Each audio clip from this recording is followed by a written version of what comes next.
Halo semua, kembali lagi dengan saya Putu Melana. Di kesempatan kali ini saya akan mereview sebuah audio card atau audio interface Scarlett Solo Third Generation. Sebelum itu, mari kita lihat apa isi box dari Scarlett Solo ini. Oke guys, mari kita unboxing apa isi dari Focusrite Scarlett Solo Third Generation ini. Oke, dari boxnya ini dia.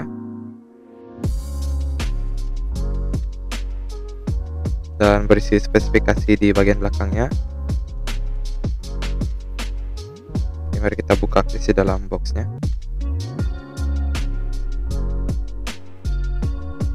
Oke, di sini ini dia sound card dari Focusrite-nya, dibungkus seperti ini.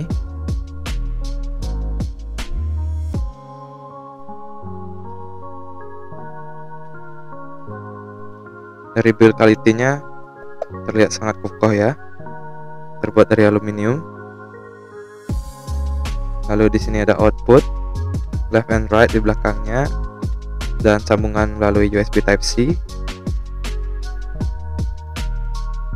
Oke, di bagian depan kita ada input XLR untuk mic dan USB jack untuk instrumen atau bisa diganti dengan mic juga. Ini ada volume untuk masing-masing input di depan ini, dan ada volume monitor untuk live monitoring.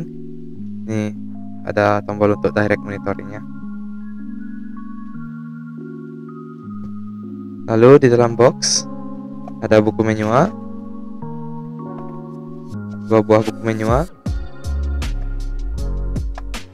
dan sudah disediakan USB Type-C ya. Oke guys, itu dia tadi isi dari box Focusrite Solo yang telah kita unbox. Oke, mari kita bahas kenapa saya memilih Focusrite Scarlett Solo Third Generation ini. Yang pertama, kenapa saya ingin mengupgrade sound card yang telah saya punya, yaitu sound card V8 ke Focusrite Solo ini, yaitu karena dia kadang ada noise yang tidak jelas masuk ketika merekam suara. Terus yang kedua, ini saya merekam menggunakan Focusrite, sudah menggunakan Focusrite ya. Ketika saya merekam menggunakan V8, suara supaya terdengar jelas, saya harus mendekat seperti ini. Sedangkan kalau menggunakan Focusrite, suara dari jauh segini pun masih terdengar ya. Masih bisa tertangkap. Oke. Bahkan kursi bergeser pun suaranya bisa ditangkap ya. Lalu yang selanjutnya, kenapa saya memilih Focusrite ini? Karena saat saya riset di YouTube atau Google, kebanyakan profesional menyarankan menggunakan ini. Mereka mengatakan bahwa Focusrite ini adalah sound card favorit mereka. Jadi saya mencoba untuk memilih ini, sound card ini, dan setelah saya coba ya hasilnya memuaskan ya. Terutama saat menangkap suara, dia bisa menangkap suara dari jauh, juga noise-nya tidak ada suara asing masuk ke sini. Walaupun ini mic-nya mic murah ya.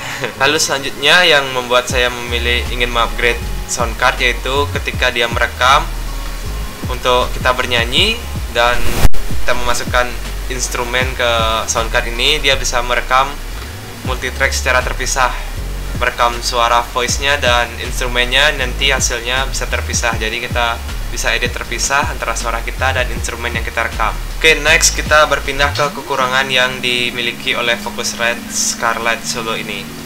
Yang pertama yaitu input dari mic harus menggunakan XLR.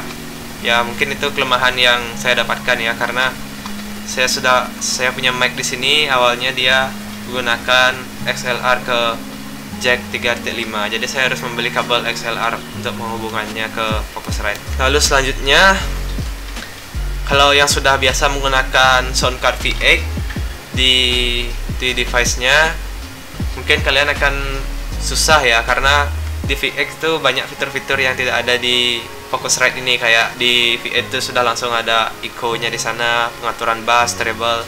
Sedangkan di sini yang kalian dengar ketika direct monitoring di Focusrite, kalian langsung mendengar suara kalian tanpa ada efek apa-apa. Yang sudah terbiasa menggunakan sound card V8 mungkin itu mungkin awalnya terdengar sedikit aneh ya, tapi setelah diedit di DAW kalian mungkin akan biasa. kekurangannya selanjutnya dari Focusrite Solo ini adalah untuk live monitoring dia menggunakan jack 6.5 bukan yang 3.5. Jadi kalian juga harus membeli converter jack 3.5 ke 6.5 supaya bisa direct monitoring ke Focusrite-nya. Itu karena saya menggunakan headphone yang biasa yang menggunakan 3.5, jadi itu kelemahan yang saya temukan. Oke, itu saja kekurangannya yang saya dapatkan. Mungkin kalau ada yang mendapatkan kelebihan atau kekurangan lain silahkan tulis di kolom komentar. Selanjutnya mari kita tes perbandingan dari sound card Focusrite ini dan V8 yang saya punya. Di sini kita menggunakan Adobe Audition untuk mengetes soundnya, dan ini dia setup untuk pengetesan. Oke, ini adalah pengetesan mic. Ini adalah pengetesan audio card. Saya berbicara melalui Focusrite Scarlett Solo 3rd Generation. Ini dari jarak 1 tangan ya, dari mulut saya. Tes. Ini adalah jarak kurang lebih 1 meter. Berbicara melalui Focusrite Solo 3rd Generation. Tes. Ini adalah jarak kurang lebih 2 meter. Saya berbicara melalui Focusrite Solo 3rd Generation. Oke. Sekarang mari kita ganti sound card ini, mic ini ke sound card yang V8. Oke, ini adalah pengetesan sound card. Saya berbicara melalui sound card V8 V8. Ini dengan jarak 1 tangan ya. Tes. Ini adalah jarak 1 meter. Saya berbicara melalui sound card V8 1 meter. Tes. Ini adalah pengetesan sound card V8. Saya berbicara melalui sound card V8. Ini adalah suara dari sound card V8. Tes. Cek 1 cek. Oke, itu dia tadi pengetesan dan perbandingan dari audio card Focusrite Scarlett Solo 3rd Generation dan V8 sound card V8. Oke, dari pengetesan tadi sound card V8 ini saya lupa untuk menurunkan bass-nya di sini ya. Jadi suara dari perekaman sound card V8 tadi sedikit ngebass suaranya.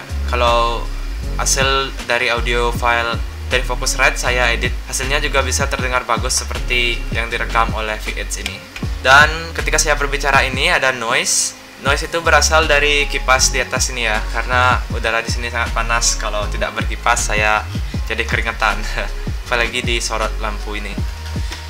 Oke, selanjutnya kesimpulan dari Focusrite Scarlett ini yaitu jika kalian memiliki uang lebih dan ingin menghasilkan hasil rekaman audio yang lebih bagus dan bisa merekam multitrack yang terpisah antara audio voice dan audio dari instrumen, silahkan mengupgrade ke Focusrite Scarlett ini. Kalian tidak akan menyesal. Hasil perekaman yang dihasilkan juga sangat memuaskan. Dan di sini ada bagian dari Focusrite Scarlett yang tidak banyak saya bahas, yaitu tombol 48V di sini, yaitu untuk memberikan power kepada mikrofon kondensor, dan ada mode air di sini, membuat mic mendapatkan udara lebih banyak ketika perekaman. Jadi suara yang dihasilkan menjadi udara lebih banyak masuk ke mic, jadi lebih bagus gitu. Sangat bagus untuk perekaman vokal saat bernyanyi. Jika kalian ingin merekam audio hanya untuk membuat video-video amatir YouTube, atau tidak ingin melakukan perekaman profesional, atau hanya ingin untuk hobi begitu, tidak ingin melanjutkan ke profesional, silahkan memakai sound card seperti V8 ini saja. Tidak perlu mengupgrade ke Focusrite ini, karena sound card V8 ini saja sudah cukup untuk melakukan perekaman amatir setiap hari. Baik, itu saja dari saya. Jika ada pertanyaan atau tambahan silahkan tuliskan di kolom komentar. Jika kalian suka video ini silahkan di like. Terima kasih telah menonton. Bye bye.